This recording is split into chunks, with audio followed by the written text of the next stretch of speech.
Steve Cassano, another version of Focus on the Fourth.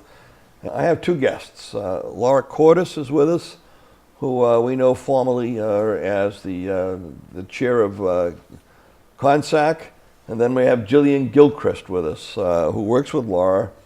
We're going to talk about a very sensitive but very timely issue, and this is sexual assaults. Sexual assaults on campus, but I want to go even beyond campus. It's one of those things that we read about every day and we really don't think about. It happened out there, or it happened at a college, university, or it happened in somebody's apartment, whatever it might be. And we forget that that victim may be a sister or a daughter or somebody in our family or somebody that we know closely. And the reality is that the scars of those kinds of attacks are permanent, they're lifelong, and we've ignored them for too long. And so I've asked Laura to come in today, particularly to tell us a little about what CONNSACS does and what the state of Connecticut is doing. And Julian, who is doing some of the programs specifically, to try and get our hands around this, to try to stop it, to try to create an awareness among people as to the dangers in this, to make people more aware that anybody is a potential victim. And so with that, Laura, I'm going to start with you. First, tell us what CONNSACS is and what you do. Sure. Good morning. Morning. Senator, thank you for having us. Pleasure. Connecticut Sexual Assault Crisis Services is a coalition of non-community-based rape crisis programs. In Connecticut, we call them Sexual Assault Crisis Service Programs, or SACS. And you couldn't have said it any better. It is a problem that we don't talk about, and we see on the pages of newspapers and on TV reports every single day. For over 30 years, we've been working with victims and survivors, women, men, boys and girls who have experienced unwanted sexual contact, rape, child sexual abuse, and many forms of abuse that we're just starting to learn about and categorize in the public. So campus sexual assault, military sexual abuse, prison rape.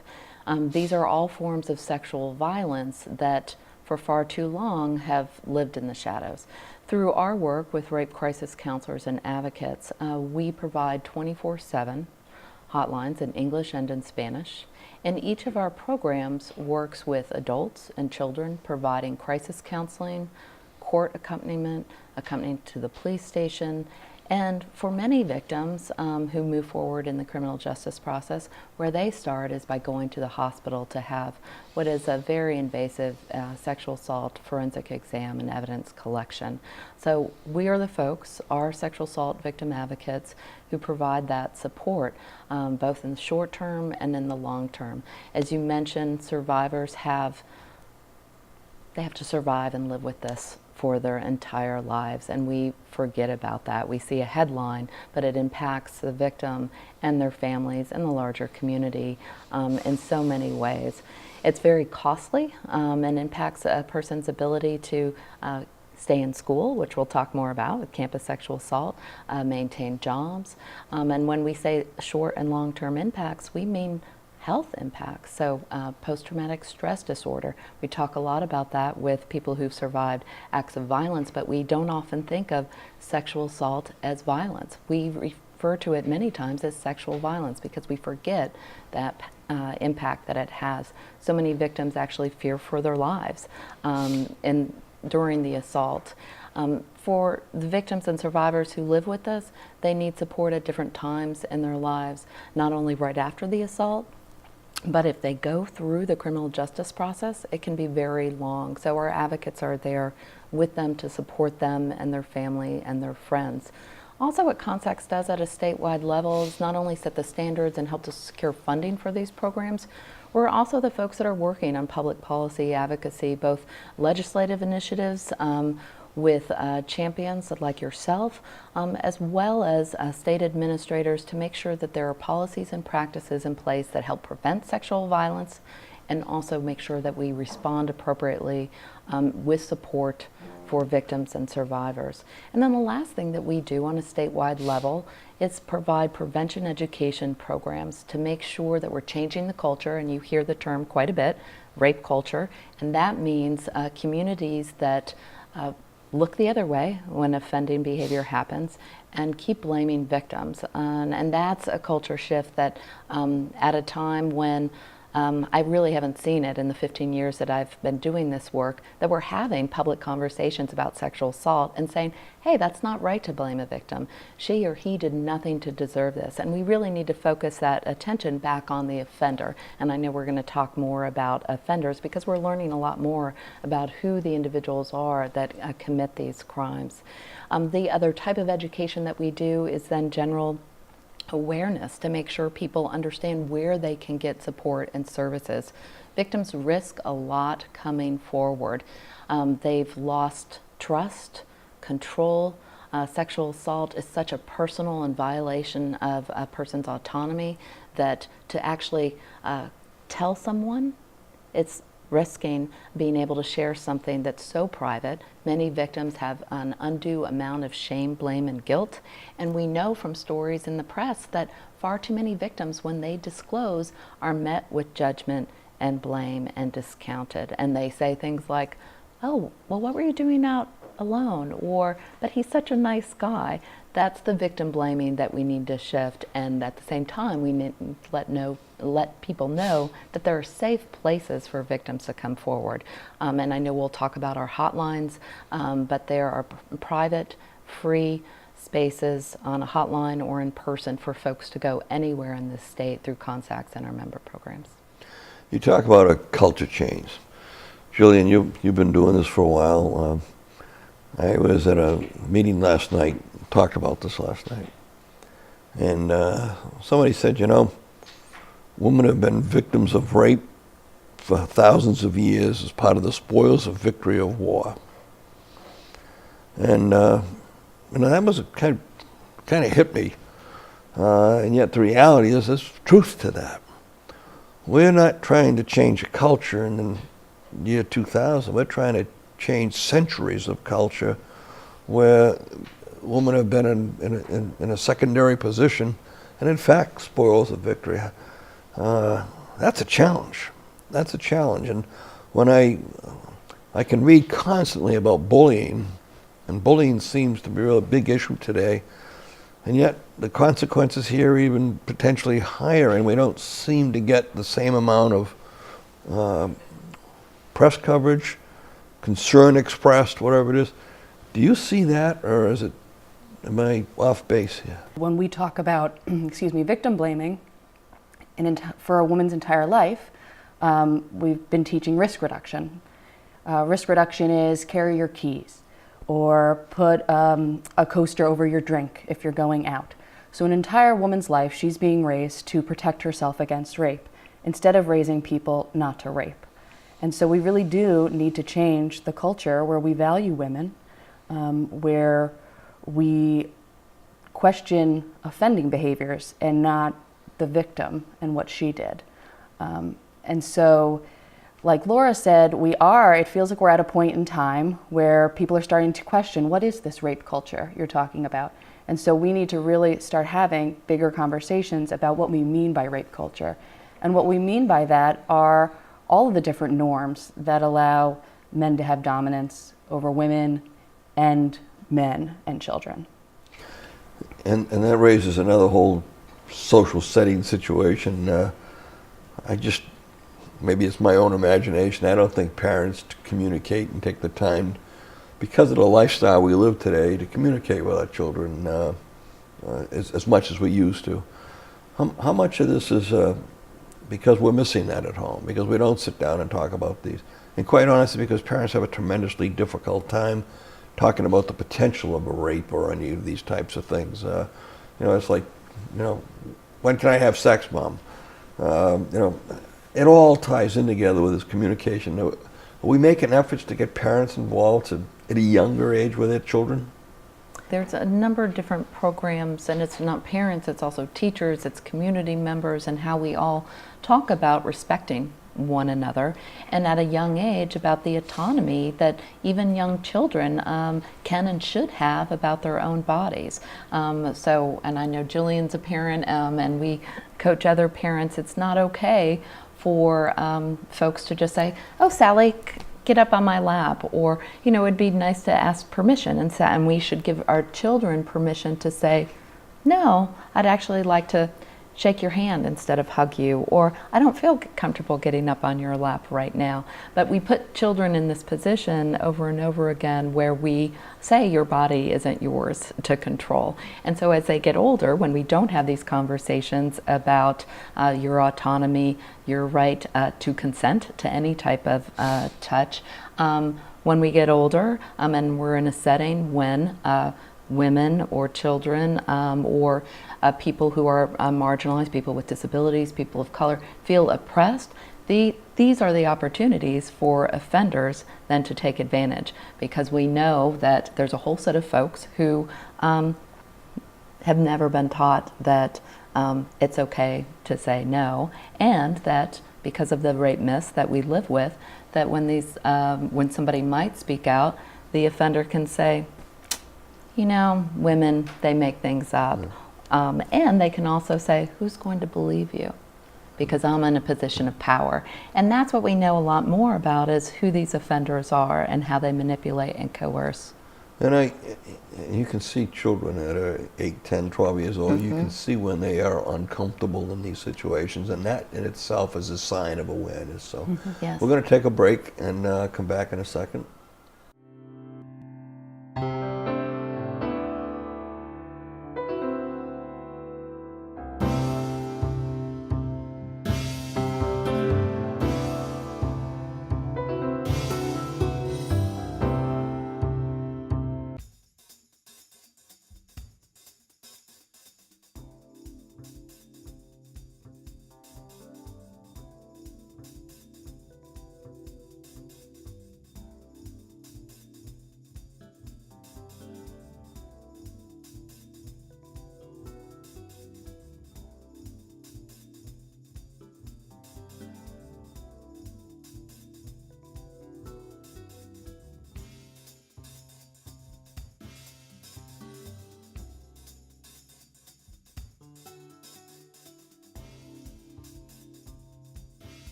Welcome back to Focus on the Fourth. We've been talking about various programs and really talking about sexual assault here in Connecticut, but across America. Laura, there's a national effort that the president has led, and a bill that's come out of that, the Clery Report. Tell me a little about the Clery Report and what we're doing in Connecticut to match up with that, to deal with this situation. Absolutely. So the President of the United States reconfirmed his commitment to address all forms of violence against women with a special White House report on rape and sexual assault.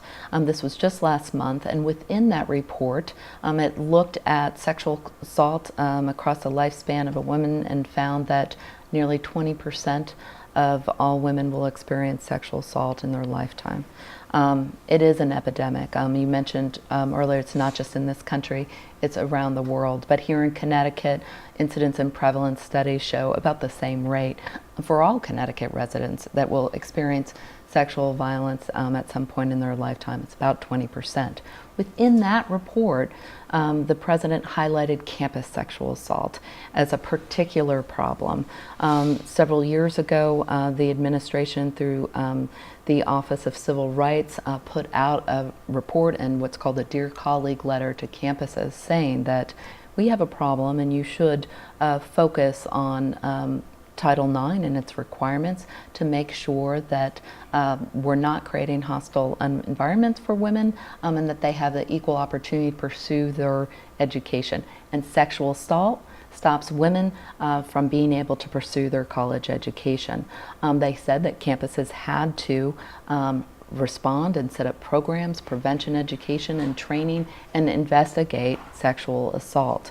So within the president's report, he highlighted sexual assault on college campuses as a problem and then created a 90-day task force to look specifically at campus sexual assault and come up with recommendations. Concurrently, the Congress and the President signed off last year on the reauthorization of the Violence Against Women Act. And in that bill and reauthorization, it contains something called the Campus Save Act. So the Campus Sexual Violence Elimination Act, which had a number of best practices and happily already in place in Connecticut, thanks to the Higher Education Committee, your colleagues in the General Assembly. They passed a bill in 2012 anticipating that the federal government would be doing this, but it may take them a while. And so we already have in place some particularly strong laws. The roundtable discussions that we're having in the state with U.S. Senator Blumenthal that you've participated in collaboration with CONNSACS, sexual assault victims advocates, students, we're going to be taking that information to the federal government. But right here in Connecticut, we're looking at a problem that's not just on one college campus, but on all college campuses. And that's where in this session, we're looking again through your leadership and Representative Roberta Willis in the Higher Education Committee, strengthening our laws. So we can spend a minute focusing on that bill and what we can do to more align it with the SAVE Act, as well as incorporate some best practices that we know have worked here in Connecticut. And I'm glad you mentioned Roberta. Roberta and Beth Byers, the former chair, together put the bill together for 2012. And I think that's one of the reasons we are at the point where we're moving forward. For the general public, they would categorize a UConn or a private school that has fraternities as probably the highest areas. But let's take something like alcohol, the impact of alcohol. Do we have studies that show the correlation of alcohol and sexual assault?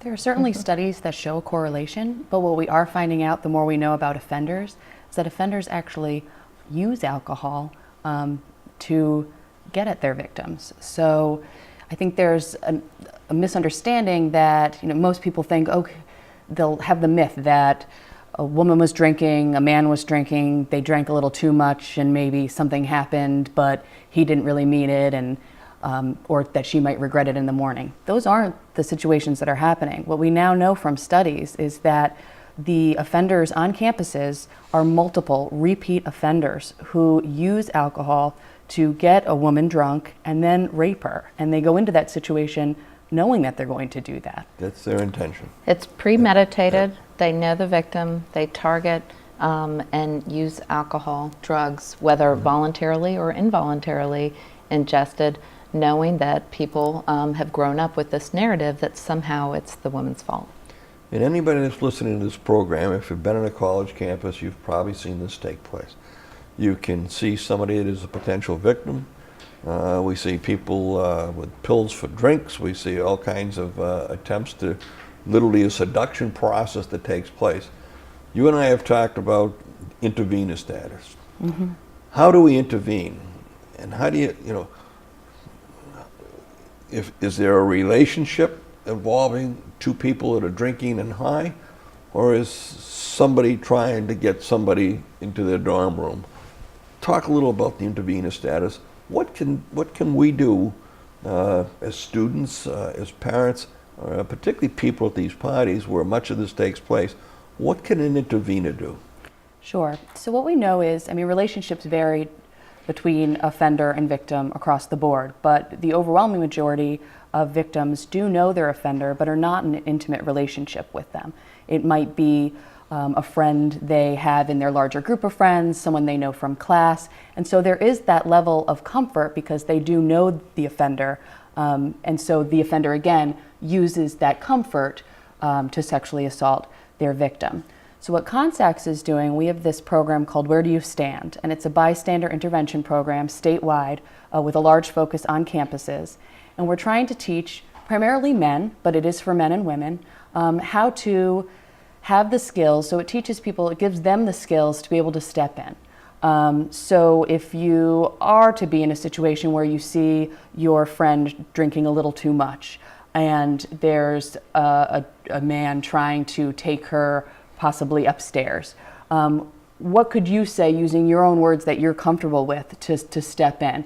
You know, oh, hey, our ride's here, we need to go. Or, hey man, you know, cut it out. Just giving people the tools so that they feel comfortable.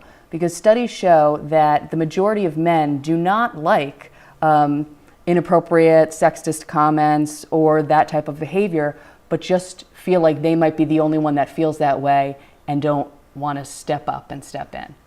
We're doing a tremendous job, I think, of trying to get to college campuses. It's interesting that all the private colleges are involved. The community colleges, we have a whole different situation. No dormitories, people commute for miles, they cross borders and so on, and yet statistically they're involved. Different set of statistics. I mean, how do we do that and calculate that? If somebody lives in Massachusetts and they're driving here, and they go to a party at somebody's house and it's not even on a college campus, how do we keep that in? I mean, it's so confusing. For any campus, whether it's a 2-year, a 4-year, a private, a public, rural, urban, what we want to create are campus communities, and it can be done at a 2-year institution as well as a 4-year, but every campus community, when I enter it as a student, no matter where in Connecticut, I should enter a community that has a message, very clear. I know the mascot, I know the school colors, I know that they have a policy that says 0 tolerance for sexual assault. And there's, if you are victimized, we take it seriously.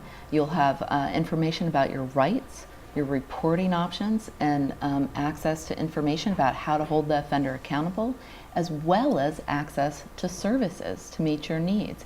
And why this is important is the scenario you just laid out about, oh, well, what happens on a commuter campus? Well, if I don't know that that's the message, that that institution cares about what that other student did to me, I may not say something. But if I'm concerned because I have to go back to class and I sit in that comp class with this student, I would not say anything. I might drop out. And that's where that's what we care about, both that there's an offender in our community, but also that we're not able to have many students continue their education. But because of the bill that we're working on right now, House Bill 5029, when we change these communities and make sure the policies are there and that the message is clear, we'll have more students coming forward and asking for assistance, whether it's a class change or saying this has been a gross a violation of our student misconduct code. And we have, I know the community colleges have convocation as an example, and Manchester used to deal with that. But students aren't required to go, so I mean, those are the kinds of differences we need to make. We've got probably a little less than 2 minutes. I want to finish with one of my fears, and I wonder how we're dealing with it. I know, and I've asked you this before, I'm worried about the 13-year-old and the 15-year-old. We're dealing with college campuses, and most of the Cleary bill is, but there's a tremendous problem there, and we're clearly aware of that. And I don't know if sex ed classes or whatever it is going to take care of that situation. Do you think we'll be making the same effort at that level to create the same awareness that you're doing right now? Yes, is the fast answer, because we've been doing that. But like many folks that do nonprofit work, we need more funds to be able to do that type of prevention. We have seen a shift in our messages because we focused a lot on teaching girls messages, we have to teach the same messages to boys. Right. We are doing that work, but we certainly need more support to be able to make it to every middle school in Connecticut. And I know that this building's aware of that. We need to give some real attention to that in finance. So, and we'll do that. So, what's the best way to reach you guys? Our website is www.consacs.org, and on the website it has our 800 numbers. Again, it's a 24/7 free confidential hotline in both English and Spanish for victims, family members of victims, anyone who needs support and an advocate in the aftermath of a sexual assault. All right. And anonymous reporting is allowed in this situation, and I think that's important too. So I want to thank you. It's been very informational, and looking forward to working with you through the rest of the term to get this bill done. Same here. And Thank you, Senator. really change some results. Thanks. Wonderful. Thank you.